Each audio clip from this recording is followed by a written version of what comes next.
Follow me over with the boom. Well, move that over there. Why don't you give it stand there? You got the level on that, Joe? Hey, how's this video coming through? All right, the light's hot enough. Don't forget to dolly in close. All right, be sure and stay clear of number 2 camera, and all set. Stand by.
Hello, I'm Bob Trout. I've got a story here that I think is big, really big, because it's bound to have a terrific impact on business. I'm talking about a new market, a big new market, millions upon millions of new prospects with $15 billion to spend. That's right, I said $15 billion. That's a lot of money, isn't it? The surprising thing is that it's a fresh market, still full of opportunities. It grew up so fast, got so big in a hurry, that few of us realize its scope. Now, these days, nobody's likely to pass up chances to sell. And yet right here in our own front yard, there's a neglected market. There's money waiting to be spent. To get the story of this market, to be able to tell you the secret of selling the Negro, we did a lot of digging. We talked to leading businessmen, to customers, and to salesmen. We went to Washington, D.C. We set up cameras and other key points around the nation. And out of this all, there emerged a story, the story of a new market.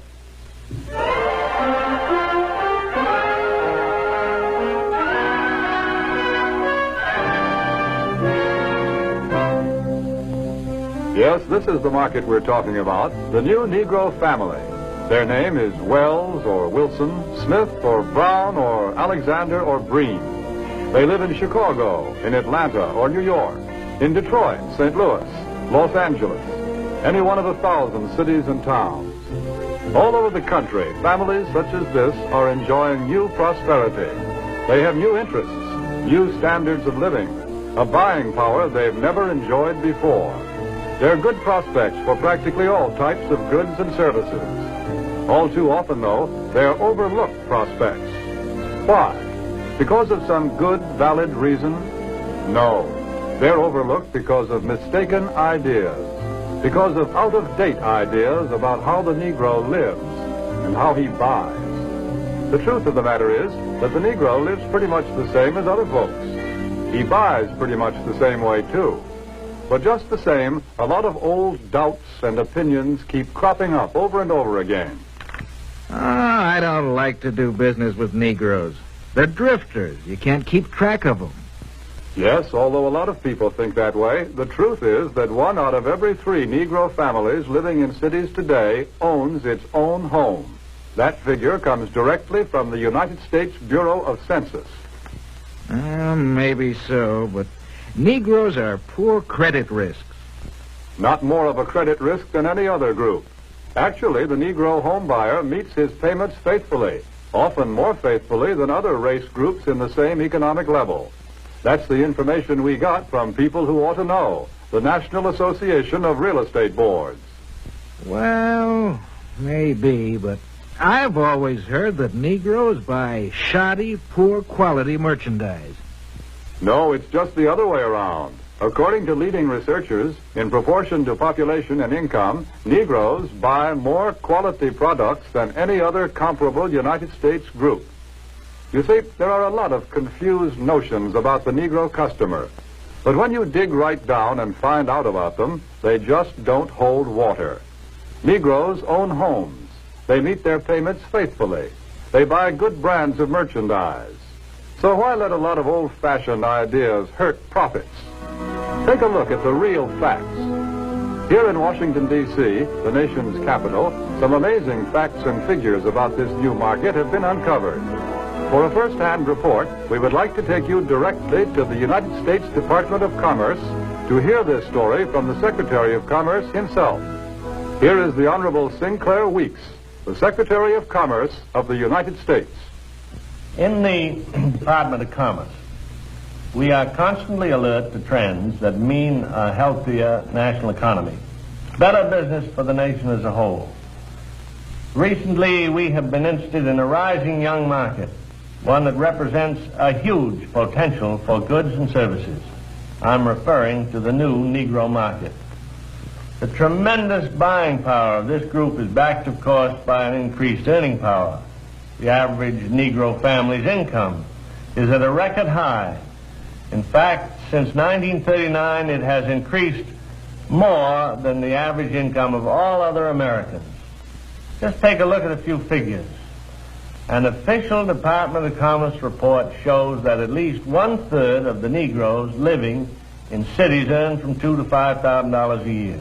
Today, the average Negro wage earner brings home a paycheck 4 times larger than the one he collected in 1939.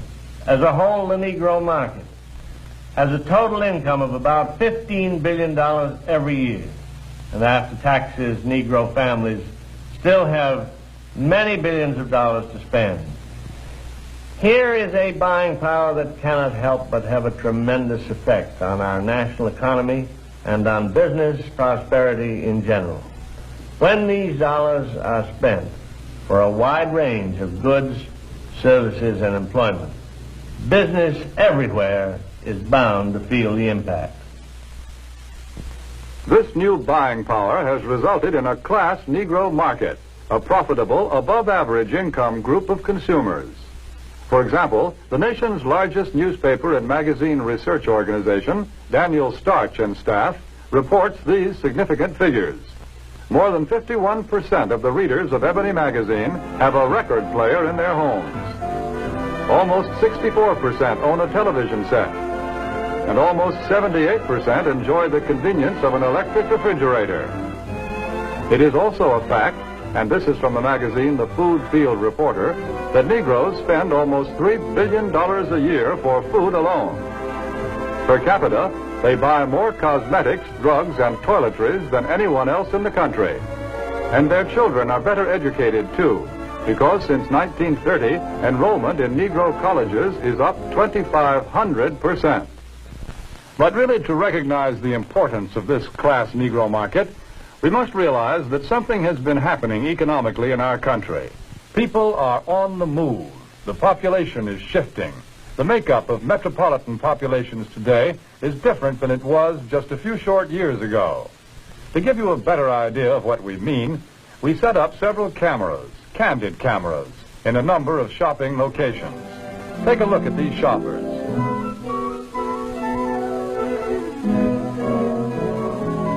Notice what a large proportion of them are Negro. What's the reason? It's simply this.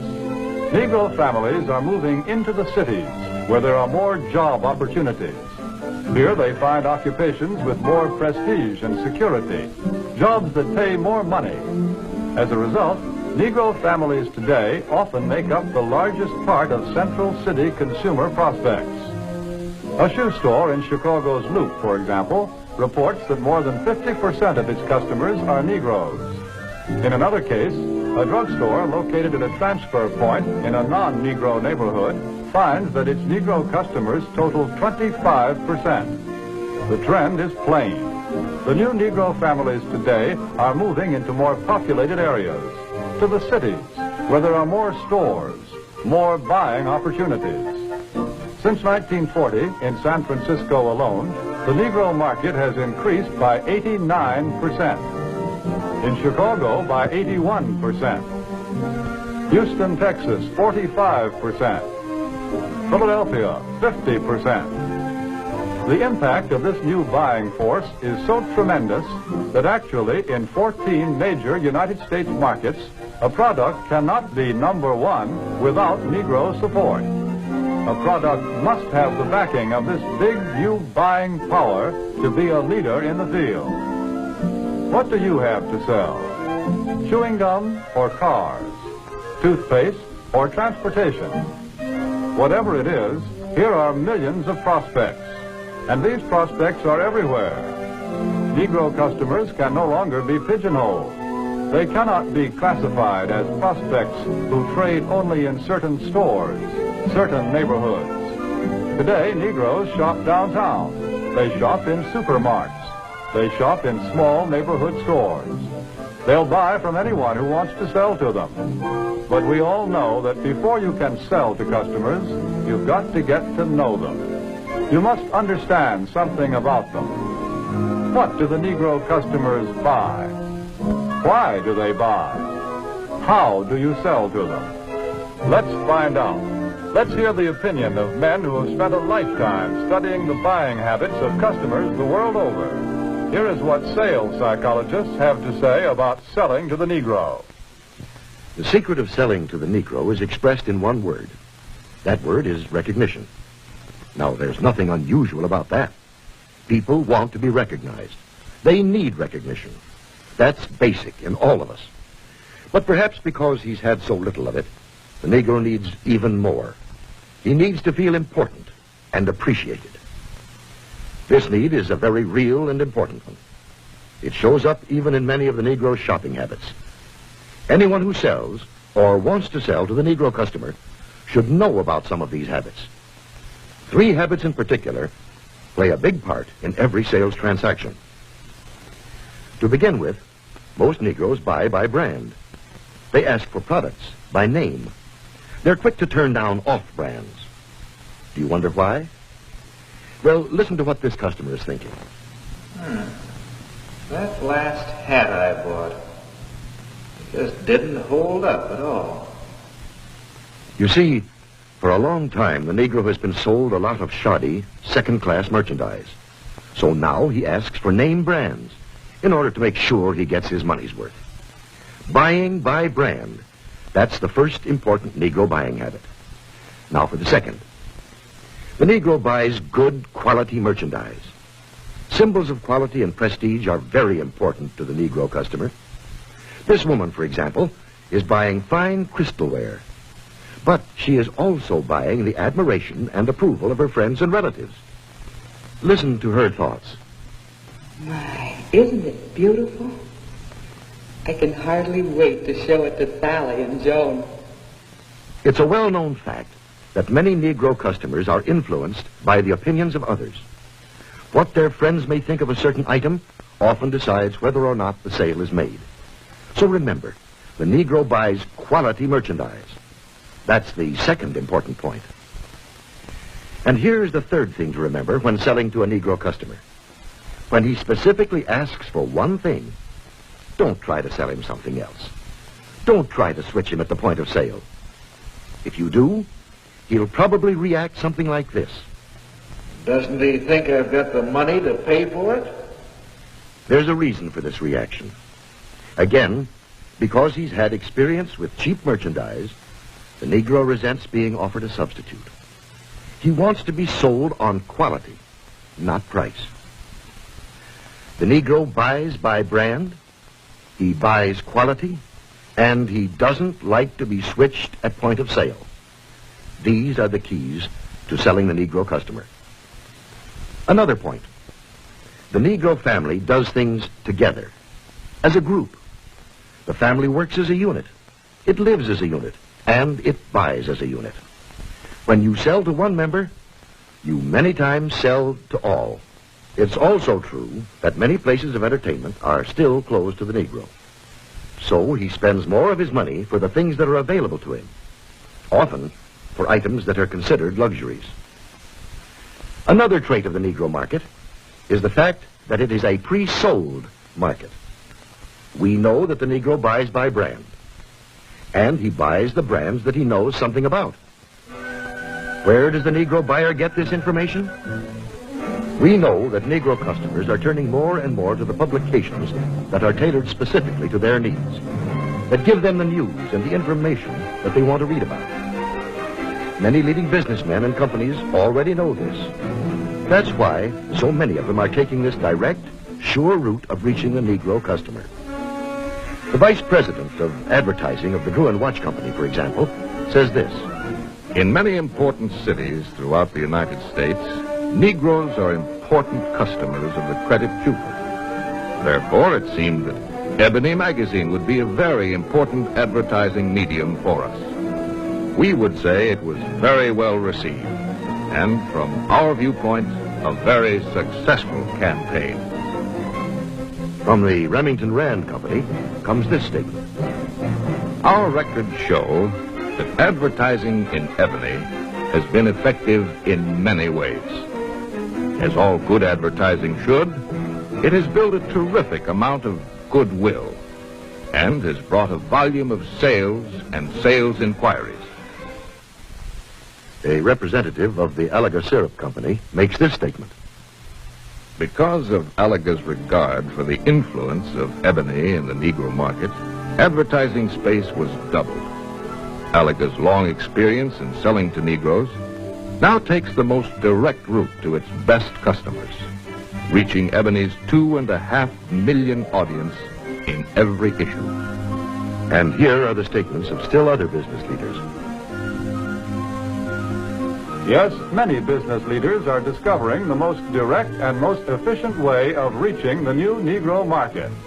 Look here at the results of the same advertisement in two different publications, Ebony and another general magazine.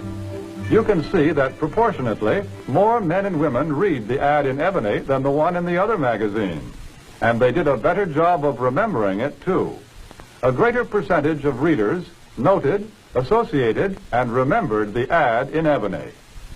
But now, wait a minute. If the Negro market is so big and easy to reach, why aren't more companies going out after it? Well, often because of the feeling that there's something entirely different, unusual about selling to the Negro. But is it really so different? What do salesmen say? The successful salesmen who do a good job of selling in Negro communities. How do you go about getting the order? How do I get the order? Well, to tell you the truth, I don't do anything. Anything different, that is. I've been calling on these accounts long enough to know that the Negro just wants to be treated like everybody else. No matter who you're calling on, a little friendliness and courtesy help a lot. But naturally, anybody resents being patronized or talked down to. So I usually call a man Mr. Brown, Mr. Smith, or Mr. whatever his name is, until he tells me to call him by his first name. And of course, I always stick to business. I stay away from talk about race or religion or politics. That goes for talk about Negro celebrities, too. You know, this business about what good prize fighters and singers the Negroes are. Who cares? When a guy's in business, no matter what color his skin is, he's interested in making a living, in making money. That's uppermost in his mind. I guess maybe what I'm saying is that I try to help any way I can. Sometimes with displays or ad materials, or an idea once in a while. The important thing is that if it helps push sales for the dealer, it helps push them for me, too. Handle the Negro account just like any of your others. Don't patronize. Stick to business. Get interested in the account. Pitch in and help any way you can. Sounds like pretty good sales advice. That's the secret of selling the Negro. Well, how about it? What do you think of this new market? It can open new outlets for you and for everybody who sells goods or services. It's still possible to get in on the ground floor when this market is just beginning to grow and to expand. The facts and the figures that we see here are just a small sample of what they promise to be next year and the years after that. Yes, here are men and women with money to spend, and they spend it for exactly the same things as you and I and everyone else. They buy almost every type of product and service that you have to offer, and they can be reached like everyone else. through publications that appeal to their interests and desires, that deliver the kind of loyal readership that can be proved both in surveys and in down-to-earth sales. Here is a ready-made market waiting to be asked to buy.